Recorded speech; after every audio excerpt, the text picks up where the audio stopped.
Boa tarde, meu nome é Fernanda, eu faço parte da turma 1131 e hoje eu falarei um pouco sobre quem foi Aristóteles. Aristóteles foi um dos mais importantes filósofos gregos e o principal representante da terceira fase da história da filosofia grega, que foi a fase sistemática. Ele nasceu na Estagíria, na Macedônia, no ano 384 a.C., e quando completou 17 anos, ele partiu para Atenas para estudar na Academia de Platão. Lá, ele elaborou um sistema filosófico que abordou sobre praticamente todos os assuntos existentes, como geometria, física, psicologia, ética, drama, matemática, mas principalmente sobre lógica, fora os assuntos que ele já tinha abordado antes e continua abordando. Mesmo sendo de origem diferente, por causa de seu comportamento requintado e sua inteligência, ele se tornou o discípulo predileto de Platão.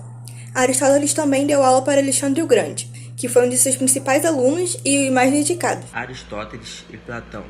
Durante seu período junto a Platão, Aristóteles foi suficientemente crítico para ir além do mestre.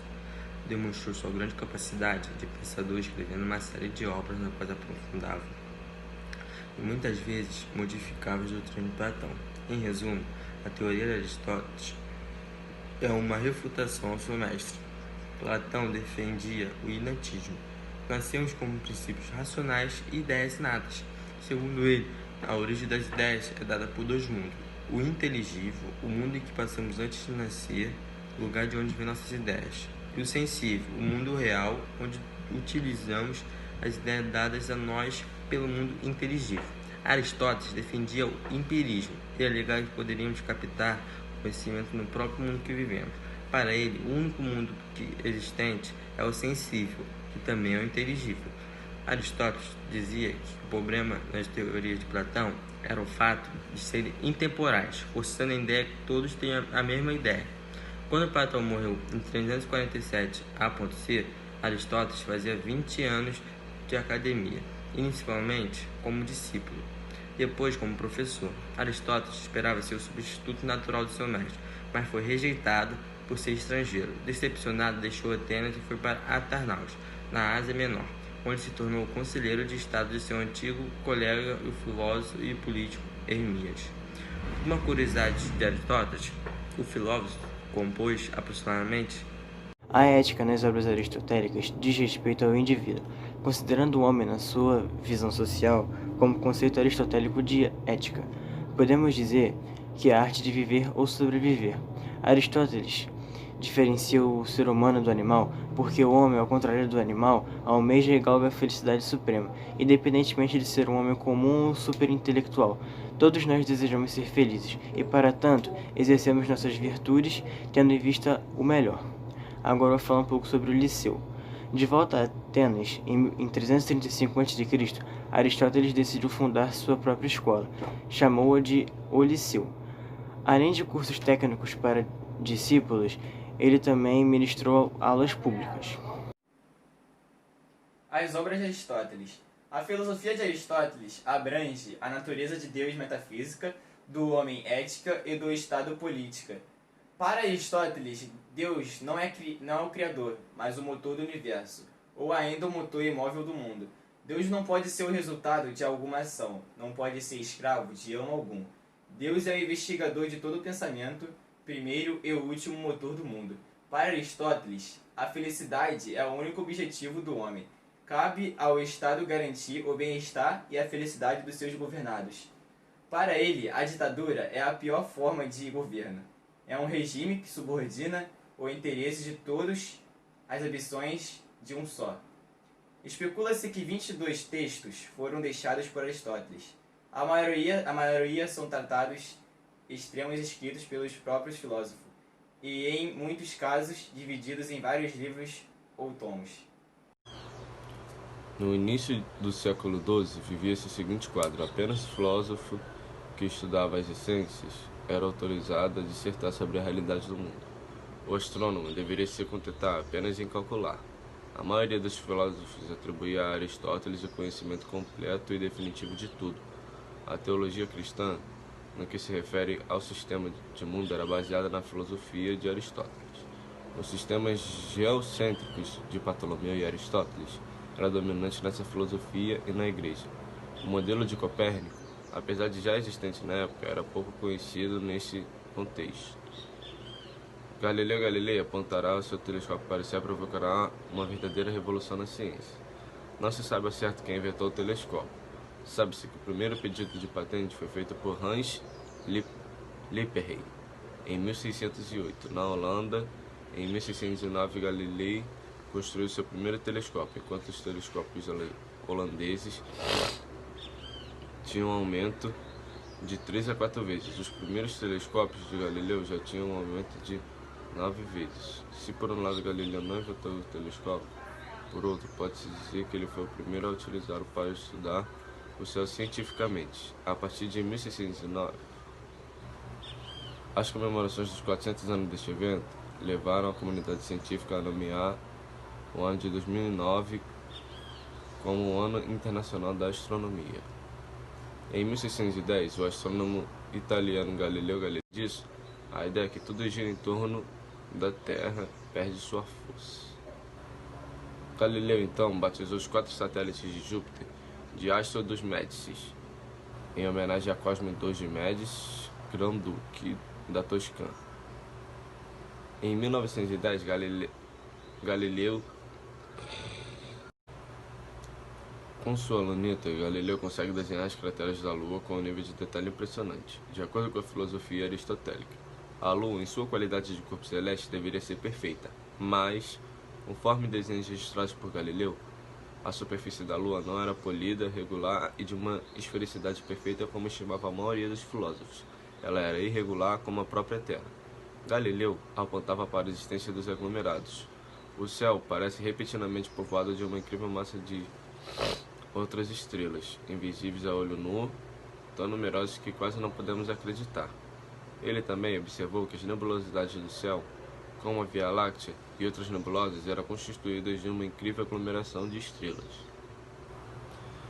Em uma de suas principais descobertas, Galileu constata a existência de 4 satélites em Júpiter, as luas de Júpiter.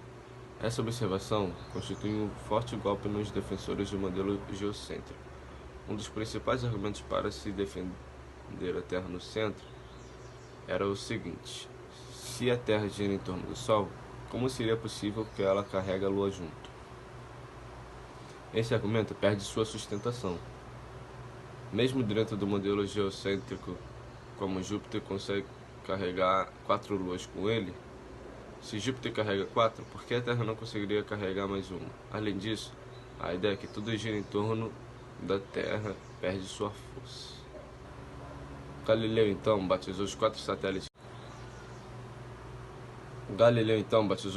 satélites de Júpiter de Astro dos Médici, em homenagem a Cosme II de Médici, Grão-Duque da Toscana. Em 1910, Galileu deixou a Universidade de Pádua e foi nomeado matemático e filósofo do Grão-Duque de Florença. Sem precisar lecionar, ele poderia se dedicar totalmente à pesquisa. Talvez o estímulo e a proteção dada a Galileu tenha sido a ação mais brilhante no reinado de Cosme II. O livro Mensageiro das Estrelas foi apenas um ponto de partida da Revolução Astronômica em 1610. Galileu informou a Juliano Médicis novidades relativas a Saturno. Galileu comenta que Saturno parece ser formado por esferas apresentado no formato de uma azeitona. Seria impossível observar os anéis de Saturno com um telescópio tão simples. Chega a ser impressionante pensar que ele chegou tão perto. Também em 1610, o astrônomo italiano observou as fases de Vênus. Uma descoberta que colocou o modelo de Ptolomeu em situação complicada. Assim como a Lua, Vênus também apresenta fases. As fases de Vênus, observadas por Galileu, eram consistentes com o modelo de Copérnico e insustentáveis no modelo de Ptolomeu. Em carta a Juliano Médici, em 1611, Galileu escreveu 2 importantes conclusões. Os planetas não emitem luz e refletem a luz do Sol. 2. É absolutamente necessário que Vênus gire em torno do Sol, assim como... Existe um motivo para o seu nome ser parecido com o seu sobrenome. O que acontece é que na Toscana, região natal de onde Galileu nasceu, em Pisa, era comum dar o nome do primogênito baseado no nome da família, Galileu. No final do segundo milênio da era cristã, a Igreja Católica vem procurando alguns campos como o da ciência, para se situar à altura de seu tempo, assumindo a atitude de autocrítica. Com esta tomada de posição, a Igreja Católica, de tanto tardiamente, começou a reconhecer os atos da ciência, seguindo o conselho de Galileu Galilei, de separar os dogmas de fé das áreas científicas. Bom dia, boa tarde, boa noite, eu sou o Carlos da 1131, da turma de Eletrotécnica. Então, Galileu poderia ter sido artista, o cientista era o mestre da perspectiva, uma habilidade que certamente ajudaria em sua carreira. O artista tinha o Galileu, ele fazia suas pinturas da Lua de uma forma muito técnica e muito bem desenhada, ou seja, muito bonita. Bom, incorporada à história da ciência que assumiram pressupostos epistemológicos do positivismo, a imagem e perícia de Galileu foi adotada de forma quase que universal por autores de textos, livros e projetos de ensino de física, do ensino médio à universidade. De acordo com sua interpretação mais tradicional, o método científico é concebido como um processo indutivo por meio do qual chega-se à generalização a partir de observações de instâncias singulares de um fenômeno. Com o questionamento do pressuposto do positivismo lógico, principalmente no último quarto do século XX, a versão empirista de Galileu perdeu muito do seu prestígio e dificilmente encontraremos historiadores da ciência a defendê-la nos dias de hoje. Assim, é comum encontrar nos textos didáticos referências e experimentos por meio dos quais Galileu teria chegado indutivamente às suas leis mais conhecidas. A imagem de Galileu é, por sua vez, reforçada nos textos didáticos, estabelecendo uma contraposição entre Aristóteles. Bom, agora algumas curiosidades sobre Galileu. Ele nunca foi casado, mas também não era solitário. Galileu não se casou porque, em sua época, era bem tradicional que os estudiosos permanecessem solteiros, mas mesmo assim, ele teve um relacionamento muito próximo com uma mulher de Veneza, e juntos eles tiveram 3 filhos. Aceitáveis no modelo de Ptolomeu. Em Carta a Juliano Médici, em 1611, Galileu escreveu 2 importantes conclusões. Os planetas não emitem luz e refletem a luz do Sol. 2. É absolutamente necessário que Vênus gire em torno do Sol, assim como Mercúrio e todos os outros planetas, coisa que os pitagóricos, Copérnicos, Kepler e eu estávamos convencidos, mas de qual não tínhamos a prova tangível que temos agora. No que se refere a Mercúrio e Vênus, Kepler e os outros copernicanianos poderão se orgulhar de terem acreditado no que era correto acreditar e de ter filosofado bem, que a totalidade dos filósofos em livros nos tem julgado e continuará a julgar ignorantes e quase loucos. Em 1613, na obra História e Demonstrações sobre as Manchas Solares, Galileu observa a presença de manchas no Sol e defende o movimento de rotação das mesmas, um novo golpe na filosofia aristotélica, na qual o Sol deveria ser perfeito e imutável. A figura 9 mostra o desenho feito por Galileu. Acredita-se que as observações diretas ao Sol sejam um dos motivos de cegueira do astrônomo em sua velhice.